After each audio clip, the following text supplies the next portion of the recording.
지난 시간 4장에서는 예루살렘 성을 쌓는 데에 외적들의 방해에 대해서 어떻게 대응할 것인가 하는 걸 살펴봤었죠.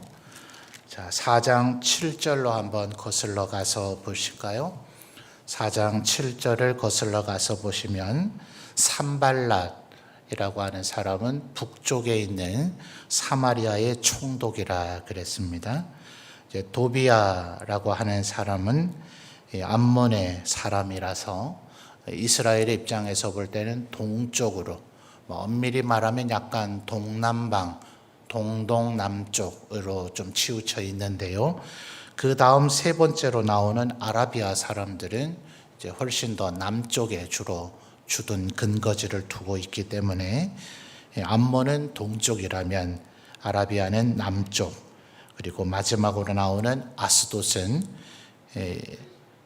다윗 솔로몬 시대 때부터 지중해 해안가에 블레셋 사람들이 거점을 가졌던 서쪽 지역을 얘기하죠.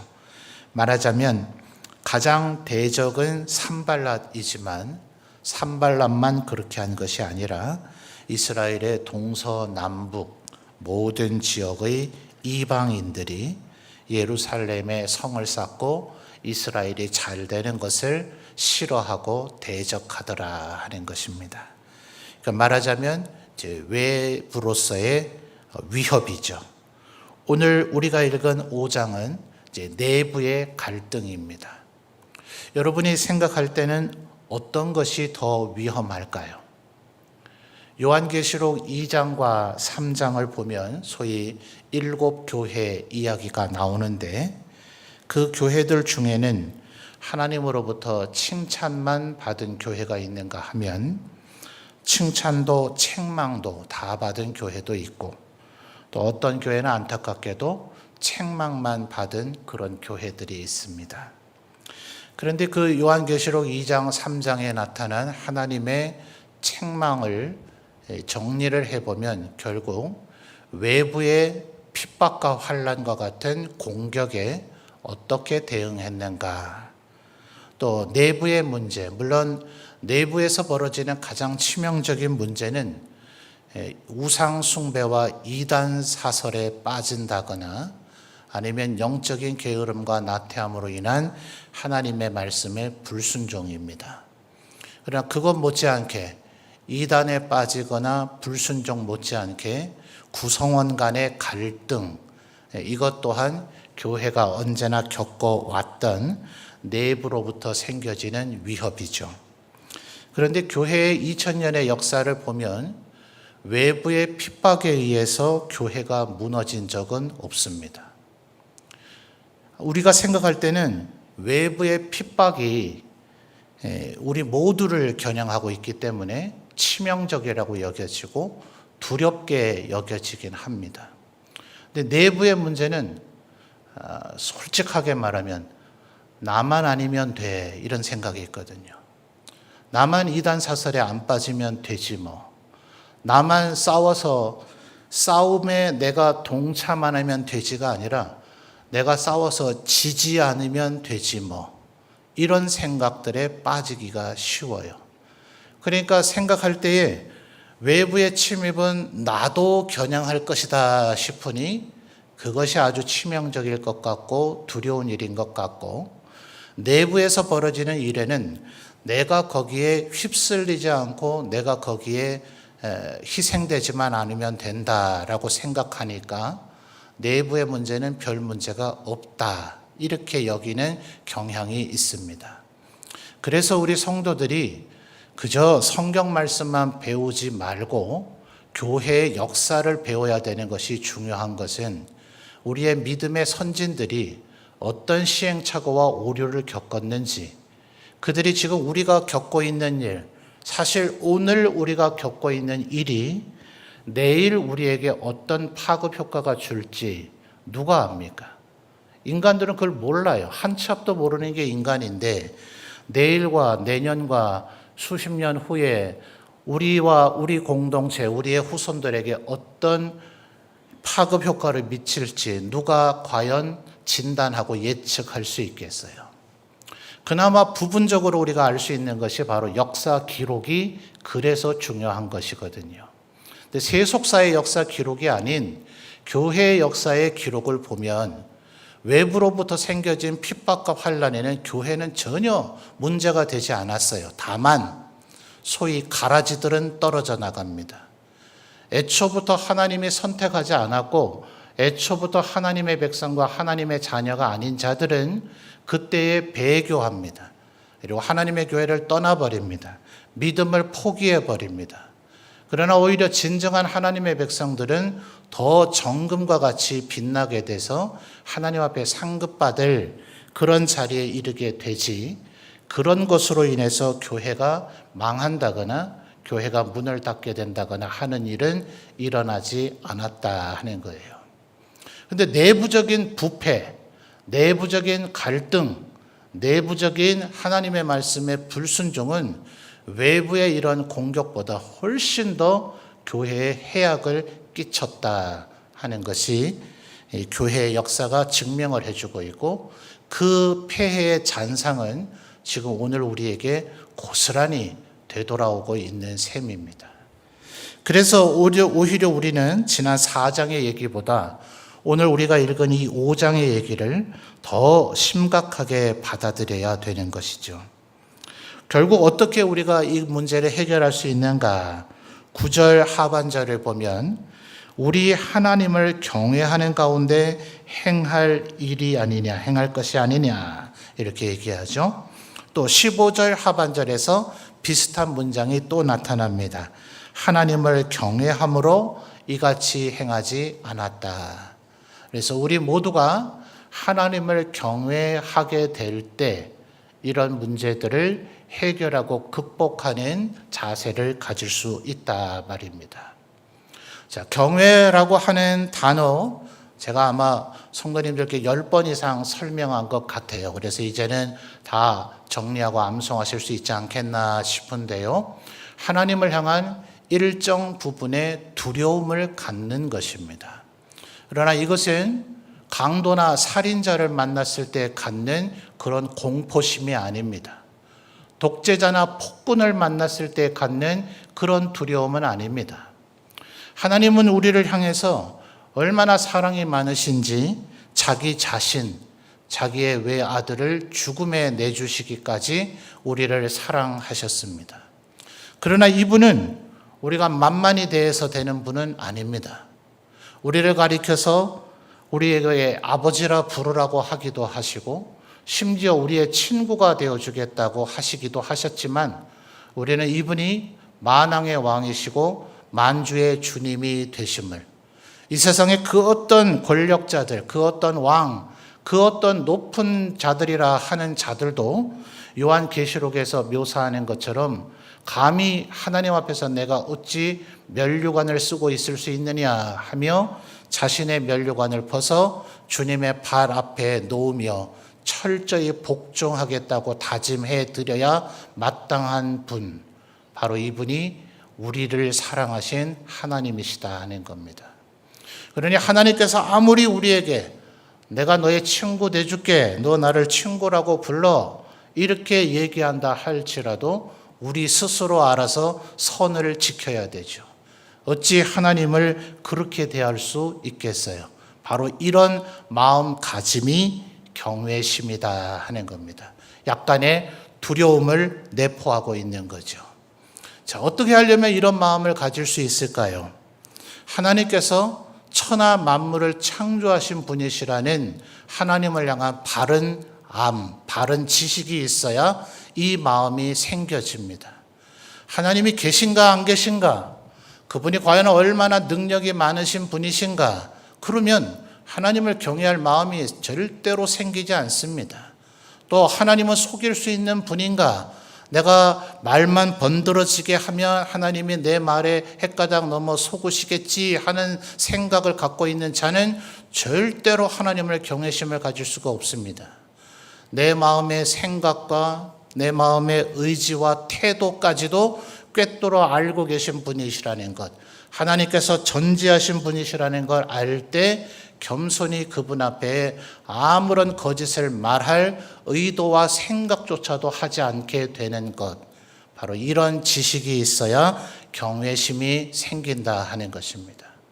또한 하나님께서는 나만을 사랑하시는 것이 아니라 이 온 우주 만물의 창조주이사 주인이시기 때문에 동시에 그분은 이 온 우주 만물에 대한 스스로 책임감을 느끼고 계십니다. 그래서 우리들 가운데 그 누구도 비록 인간들과 마귀 사탄이 하나님을 거역해서 끊임없이 스스로 멸망의 길로 가기는 하지만 하나님께서는 그 누구도 멸망당하거나 등 떼미신 적이 없고 누구도 멸망당하거나 저주하신 적이 없고 하나님께서는 이 세상 모든 사람들이 하나님의 피조물로서 복받게 되기를 원하신다는 것, 이것을 바르게 아는 사람이 경외심의 태도를 가질 수가 있습니다. 그러니 어떤 사람이 그릇된 길로 가면 아이고 잘됐다, 고소하다, 내가 네 죄 지을 때 언젠가는 그 꼴 날 줄 알았다 라는 생각은 꿈도 못 꾸죠. 누군가 그릇된 길로 가서 그에게 불행한 일이 생기면 우리는 애통하는 눈물이 흐를 수밖에 없어요. 하나님을 경외하는 사람이라면. 하나님께서 온 우주 만물 어떤 인간도 다른 데서 뚝 떨어진 것이 아니라 저 악해 보이는 인간조차도 하나님께서 만드신 피조물에 불과하다. 하나님은 저 사람의 창조주이기도 하시다 하면 하나님의 피조물 된 자가 저렇게 악하게 멸망의 길로 가는 것을, 그것을 만드신 주님께서 얼마나 아파하실까 하는 마음을 아는 사람은 그 사람을 향한 애통의 마음을 가질 수밖에 없는 거죠. 그러니까 지금 느헤미야는 이 예루살렘 안에 이스라엘 백성들 사이에 생겨져 있는 이 모든 문제의 근원적인 해결의 방법은 우리들 각자가 하나님을 경외하는 마음을 갖고 있느냐, 이것이 근본적인 해결의 키가 된다고 우리에게 알려주고 있는 것입니다. 좀 더 세부적으로 들어가 볼까요? 지금 예루살렘에서 어떤 문제가 벌어진 겁니까? 다음 시간들을 통해서 우리가 살펴보겠습니다만 6장 15절에 가서 보면 52일 만에 이 예루살렘 성을 쌓는 공사가 끝났습니다. 자, 여러분이 월급 받으시는 분이라면 이 생각을 하기가 어려울 텐데요. 여러분이 스스로 돈을 벌어서 먹고 살아야 되는 자영업자라고 한번 생각을 해보시죠. 누가 월급 주지 않아요. 내가 벌어야만 먹고 삽니다. 52일 동안 아무 수입이 없어도 먹고 살 정도의 재력을 갖고 계십니까? 그 이상의 재력을 쌓고 있으신 분은 이 말이 이해가 안 될 거예요. 자, 오늘날에는 아마도 여러 방법을 통해서 소위 재테크라는 것을 통해서 재산을 축적을 해놨는지라 몇 년은 놀고 먹어도 될 수 있으려는지 모르겠어요. 자, 오늘날에는 뭐 연금도 있고 뭐 이런 게 있으니까 월급을 안 받아도 내게 들어오는 수입원이 있으니 그런 거 일체 없다 치면요. 일체 없다 하면 52일 동안 내가 아무런 수입이 없으면 먹고 살 수 있는 사람이 있느냐 하는 거예요. 자, 고대 사회에는 예를 들어 지금처럼 예루살렘 성, 왕도의 성을 쌓습니다. 왕궁을 짓습니다. 공사에 동역됩니다. 물론 뭐 그들이 사람인지라 굶어 죽을 수는 없고 잘못하면 폭동이 일어날 테니 일정 부분 먹을 것을 공급하기도 합니다. 또 일정 부분의 어떤 수고료랄지 일당이나 월급 같은 것을 지급했다는 동서고금의 여러 기록들이 있기는 합니다.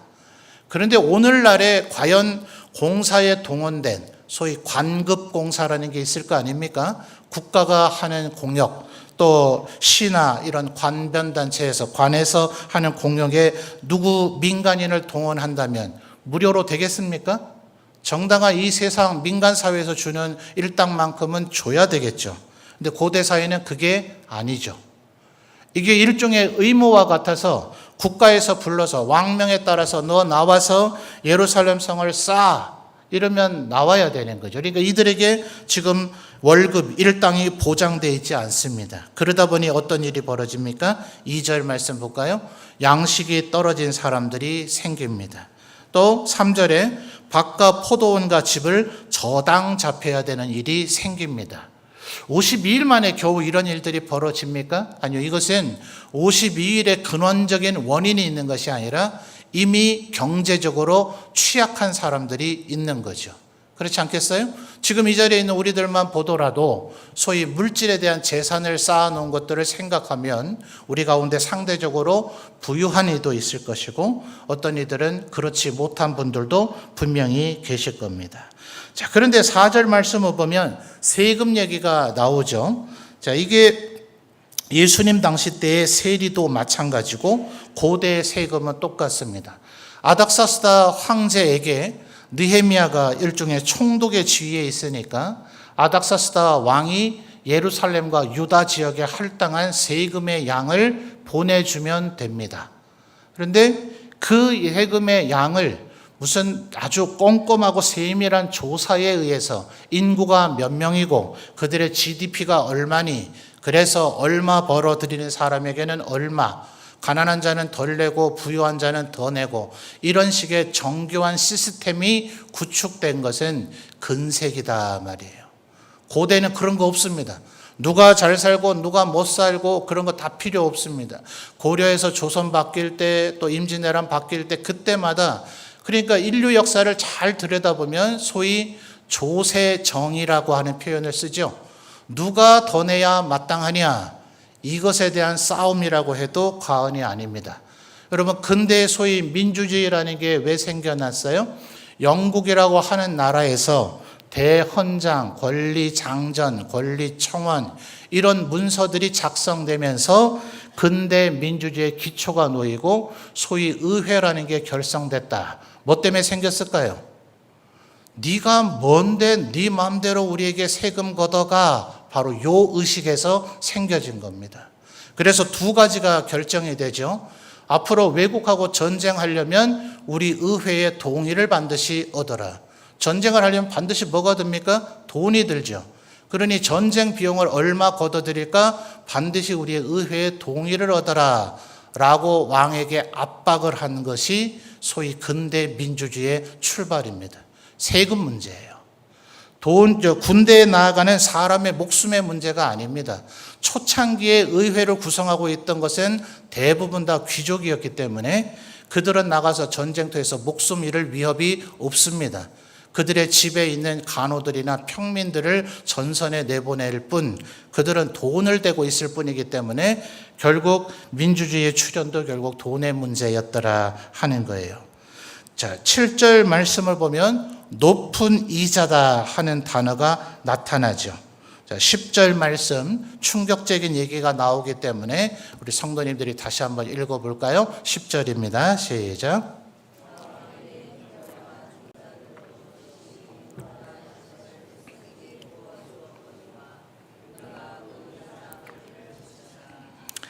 (10절에) 보니까 나와 누굽니까? 느헤미야죠. 그리고 내 형제와 느헤미야의 형제인 하나니를 비롯한 몇 명의 형제들이 있었습니다. 예루살렘을 먼저 탐색하고 오게 만들었던 이들, 그들도 돈과 양식을 꾸어줬답니다. 그리고 하반절에 우리가, 너희가가 아니죠. 우리가 그 이자 받기를 그치자라고 했던 것은 느헤미야도 높은 이자, 고리 대금을 받았었다 이 말입니다. 그래서 이제부터는 이자를 받기를 그치자라고 했는데 이것이 무슨 대단한 결단이나 대단한 선언이 아니고 출애굽기 또 레위기 신명기의 모세오경들을 보면 하나님께서 율법으로 금하셨던 일입니다. 여러분 사실은 우리는 지금 민주주의 자본주의 사회에 살고 있어요. 은행에 예금하면 이자가 생긴다. 다른 사람에게 돈을 빌려주면 이자를 받는다. 내 건물에 누군가를 살게 하면 월세를 받는다. 우리에겐 상식이고 의입니다. 이것에 너무나 창념하시면 안 됩니다. 하나님의 율법에서는 그 또한 악입니다. 이게 지금 민주주의 사회가 소위 귀족들의 과도 정치, 왕에 의한 절대 독재 정치, 심지어는 이슬람과 같은 극악한 단체 또 공산주의 이런 아주 악한 나라들보다는 인류 사회에 존재했던 그 어떤 사회보다 좋은 사회라고 사회학자들은 얘기합니다. 저도 또한 동의합니다. 이 민주주의와 자본주의 체제, 우리가 살고 있고 미국을 비롯한 우리의 동맹, 우방들이 살고 있는 이 나라의 경제, 사회 제도가 인류 사회에 있었던 중에 가장 탁월한 사회 체제라는 것을 저는 동의합니다. 그러나 하나님이 원하시는 바에는 여전히 못 미친다 하는 거예요.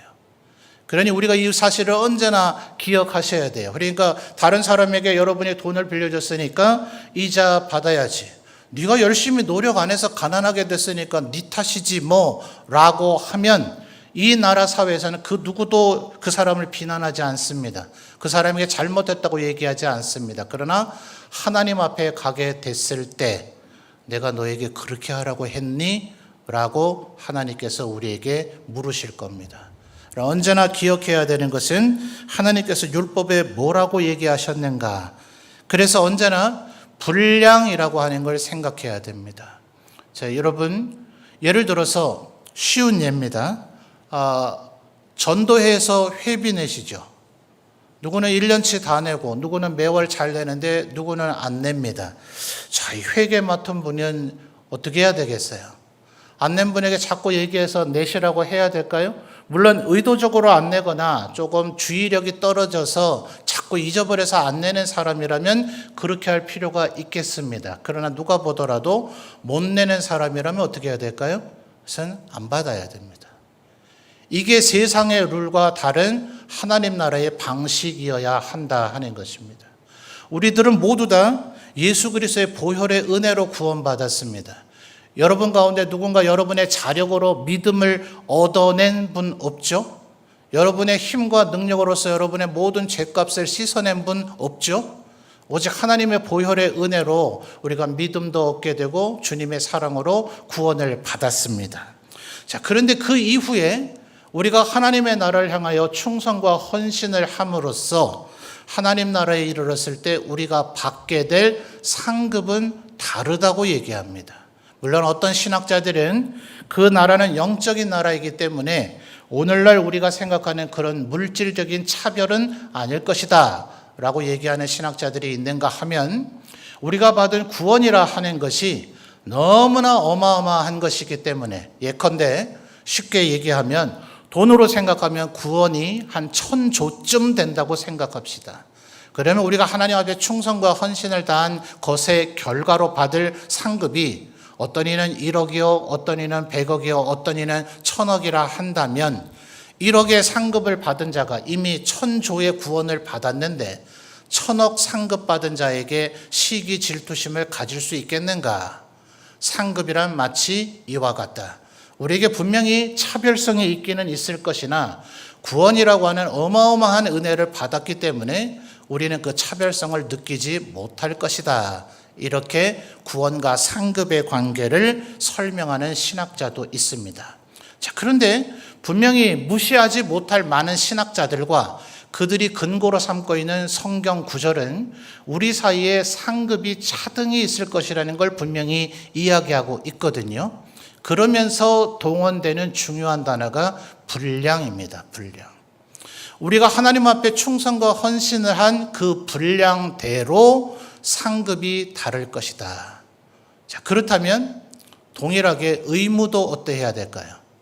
의무 또한 하나님 앞에 우리의 분량이 다를 것입니다.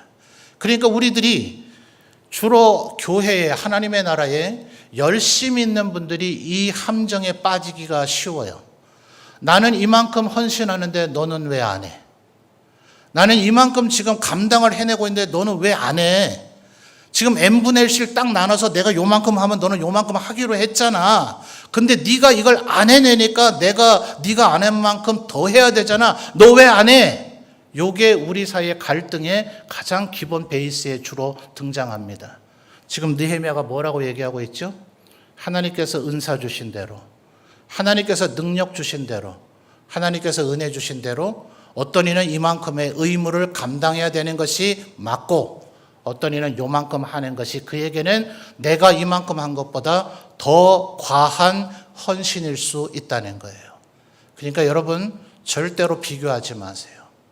내가 하나님 앞에 하고 있는 충성과 헌신은 내 기쁨으로 해야 되는 것이지, 내가 이만큼 했는데 너는 왜 안 해 하는 이 사람은 하나님 앞에서, 그러면 나는 널 위해 죽었는데 너는 왜 그거밖에 안 해? 너도 좀 죽어. 이렇게 주님은 우리에게 말씀하셔야 될 거예요. 우리들끼리 비교해서 다른 사람에 비해서 나는 정말 충성과 헌신을 많이 했다 할 그 어떤 사람이라 할지라도 주님이 우리에게 주신 은혜를 생각하면 그가 한 것이 뭐가 되겠어요? 정말 보잘것없는 부스러기밖에 되지 않을 것입니다. 그래서 하나님께서는 우리 모두에게 동일한 분량으로 의무를 지어주지 않으셨고 우리에게 동일한 상급을 주지 않으실 것이기 때문에 성경에서 뭐라고 얘기합니까? 많이 받은 자에게는 어떻게 한다고요? 많이 찾을 것이다 하는 겁니다. 그래서 지금 이 5장의 전반부에서 나타난 것처럼 예루살렘을 성을 쌓는 일에 동일한 분량도 아니었어요. 3장에서 우리가 살펴봤듯이 무려 45개 구간으로 나눠졌는데 그 구간은 높이나 두께와 이런 것들이 각각 달랐다 그랬습니다. 그러니까 어떤 사람이 감당해야 될 의무는 훨씬 컸고 어떤 사람이 감당해야 될 의무는 조금 적어 보이긴 했지만 그것을 그렇게 비교할 수 있는 부분이 아니었다 하는 겁니다. 자, 이 문제가 어떤 마음에서부터 출발해야 된다고요? 9절 하반절에 하나님을 경외하는 것, 바로 이 마음에서 출발되어져야 된다 하는 것입니다. 14절부터 19절까지는 또 다른 각도를 얘기하고 있는데 어떤 면에서는 솔선수범이고 어떤 면에서는 권리 포기입니다. 자, 아까 4절에서 세금 얘기를 했었잖아요. 그래서 15절을 보면 나보다 먼저 있었던 총독들은 백성에게 양식과 포도주와 은 43개를 그들에게서 뭐라고 얘기했죠? 빼앗았대요. 이게 느헤미야의 관점입니다. 그러나 이 시대의 관점은 이게 죄가 아닙니다. 총독의 당연한 권리이고 백성들은 내놓으라 하는 대로 세금을 드려야 할 의무가 있는 제도에 불과했습니다. 그런데 느헤미야는 이것을 빼앗지 않았습니다. 그런데 생각해 보세요. 17절을 보면 매일같이 느헤미야와 함께 밥을 먹어야 되는 사람이 최소 150명이었습니다. 150명이 총 인원이 아닙니다. 자, 17절 잘 보십시오. 내 상에서는 유다 사람들과 민장들 150명이 있고, 그 다음 뭐가 나오죠? 그 외에도 우리 주위에 있는 이방 족속들 중에서 우리에게 나온 자들이 있었는데, 말하자면 외교 사절들이 느헤미야 총독, 왕의 반열이죠. 왕급인 느헤미야의 궁정 안에 늘 상주에 있었단 말입니다. 그러니 이들의 식수 인원이 얼마였는지를 모르는데 18절에 보시면 매일입니다. 매일 3끼를 먹었다 치고 이 3끼에 소 1마리, 살찐 양 6마리, 닭도 많이라는 이 표현을 가지고 생각해 볼 때 신학자들은 약 600명분의 식사가 준비된 것 같다. 이렇게 표현을 합니다. 자, 여러분 600명 식비면 얼마이겠어요? 요즘 한 끼 먹으려면 얼마 들어야 됩니까? 사람마다 뭐 차이가 있긴 하겠고 메뉴마다 다르긴 하겠습니다만 쉽게 계산하기 위해서 한 끼에 10,000원이라고 칩시다. 600명이 한 끼면 600만 원. 3끼를 먹으면 얼마죠? 1,800만 원. 30일이면 얼마입니까? 5,400만 원에 5억 4천이죠. 5억 4천을 12달로 하면 60억 가량이 되죠. 그것을 12년이면 어떻게 됩니까? 안 만져본 돈이라 더 이상 계산이 안 되네요. 자, 이거 어디서 나왔겠습니까? 어마어마한 느헤미야의 물질적 헌신이 있었던 거죠. 근데 어떤 신학자들은 이렇게 봅니다. 여기서 지금 총독의 녹을 안 받았다. 18절 하반절에 총독의 녹을 요구하지 않았다는 걸 볼 때 자기 분의 월급만 받지 않았을 뿐 이 식비는 세금 속에서 관용 비용으로 충당된 것이 아니겠는가, 이렇게 보는 학자들도 있습니다. 자, 그러면 우리가 어떻게 해야 됩니까? 우리 이렇게 어마어마한 물질적 헌신쯤은 해야 하나님 앞에 명함 내밀 수 있는 건가요? 그렇지 않죠. 이 사람은 지금 총독이기 때문에 이렇게 할 수 있었다는 거예요. 자, 그러니까 우리들이 서로의 헌신을 똑같이 대조하면 안 됩니다. 우리들 가운데도 물질적 여유가 있어서 하나님 앞에 참 아이고 이렇게 헌금하시면 살림에 조금 문제가 되지 않을까 목사가 염려될 정도로 헌금을 힘을 다해 하시는 분도 있기는 합니다. 어떤 분들은 참 저렇게 더울 때 땀을 뻘뻘 흘리면서 마당에 잡초를 뽑고 이렇게 화단을 정리하는 걸 보면서 제가 눈물이 왈칵 나더라고요. 요즘 날씨 어때요? 숨만 쉬어도 덥잖아요. 근데 그 땀이 제가 가까이 지나가다 우연히 봤는데 눈물 흐르듯이 이 땀이 뺨을 타고 올려서 턱에서 뚝뚝 떨어지는 것을 보면서 제가 건강 상하실까 봐 조금 선선할 때 나중에 하시라고 제가 저절로 제 입에서 그런 말이 나오더라고요. 또 찬양대하고 또 악기 연주하는 게 그게 쉬운 일입니까? 우리 성도님들 잘 모르시겠지만 어떤 악기 연주자들은 자기의 부족분을 채우기 위해서 주중에 거의 매일같이 나와서 연습하고 있습니다. 너무 실력이 향상되지 않는다고 책망하기보단 조금 고운 눈으로 봐주세요. 여러분이 보이지 않는 곳에서 얼마나 애를 쓰는지 모릅니다. 어떤 분은 그 주방에 불기 가운데서 일하는 게 얼마나 고돼요. 아이들 뒤치다거리 하루 이틀이지 얼마나 그게 힘든 일입니까? 한 발짝 물러나서 생각해 보면 다른 사람들의 헌신이 정말 얼마나 귀한지 모릅니다. 저는 우리 목사님들이 정말 부러워합니다. 우리 교회처럼 좋은 장로님들이 계실까? 그것도 한두 분입니까? 10명 넘는 장로님들이 언제나 정말 기둥처럼 우리 교회를 떠받들어 주고 있기 때문에 우리 교회는 마치 데살로니가 교회처럼 마게도냐와 아가야에 소문났다는 것처럼 전국의 점천제일교회 하면 아주 평안하고 든든하고 은혜 넘치는 교회로 소문나 있습니다. 아멘 좀 하이소. 남의 교회 일입니까? 우리가 하고 있는 헌신은 전부 다 모양이 달라요. 여러분들이 장로님들처럼 그렇게 하실 수 있겠습니까? 여러분들 중에 누구는 이 교사 선생님처럼 하실 수 있겠습니까? 우리들 가운데는 20년, 30년 넘게 그 교사를 섬기고 있는 분들 계셔요. 여러분 매일같이 주방에서 다른 사람을 위해서 음식 만드실 수 있겠습니까? 느헤미야 헌신처럼 우리는 제각각 다른 헌신을 하고 있는 겁니다. 그러니 네가 나처럼 하고 있지 않다고 해서 절대로 책망하거나 비교하거나 견주지 마시고 무조건 다른 사람을 칭찬하십시오. 그게 또한 나도 격려받고 칭찬받을 일입니다. 자, 앞뒤 좌우의 분들 이유를 묻지도 말고 따지지도 말고 수고 많으십니다. 한번 칭찬 한번 합시다. 수고 많으십니다. 야, 이게 어떤 마음에서 비롯된다고요? 바로 여호와를 경외하면 이 마음이 우리에게서 생겨난다. 하나님께서 나를 어떤 마음으로 나를 사랑하셨는가? 어떻게 나를 용납하셨는가? 또 어떻게 나를 사랑하시고 이런 역할을 맡겨주셨는가를 생각하면 이 모든 문제는 해결될 수 있다라고 지금 느헤미야는 이야기하고 있는 겁니다. 여러분 그래서 바울 사도가 신약 성경에서 뭐라고 얘기하죠? 권리 포기라는 표현을 씁니다.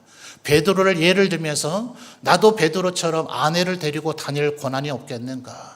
말씀을 전해주시는 아주 귀한 분이니 제일 좋은 자리에서 제일 좋은 음식 대접받고 섬길 그런 권리가 내게 없겠는가? 주님은 말씀을 전하는 자는 말씀으로 먹고 살 것이라고까지 보장해 주지 않으셨는가? 그러나 나는 그 모든 권리를 포기하겠다.